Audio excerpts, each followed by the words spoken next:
चला आज ना तुम्हाला इन्स्टंट असा मक्याचा चिवडा कसा बनवायचा हे सांगते.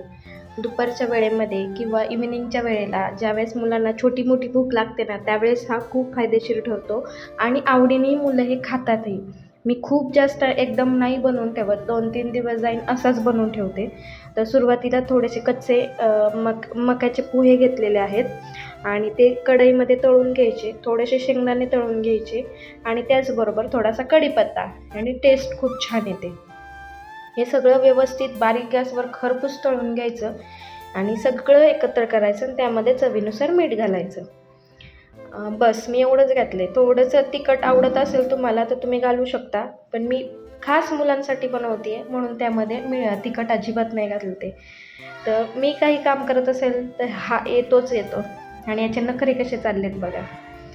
आणि 2 दिवस झालं माझा कृष्णानं आजारी आहे, त्याला जरा लूज मोशनचा त्रास होतो आहे.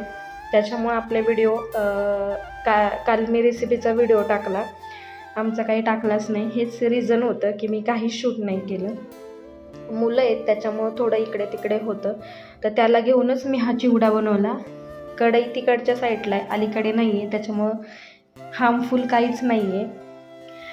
म्हणून त्याला वरती बसवले आणि त्याच्यासोबत तो ऐकतच नव्हता म्हणून त्याला घेऊन बसले. मस्त गरम गरम चिवडा बनवला आणि ह्या दोघांनी खूप छान एन्जॉय केला. रात्रीच्या जेवणामध्ये असा काहीसा मेनू होता. भेटू नेक्स्ट व्हिडिओमध्ये. बाय.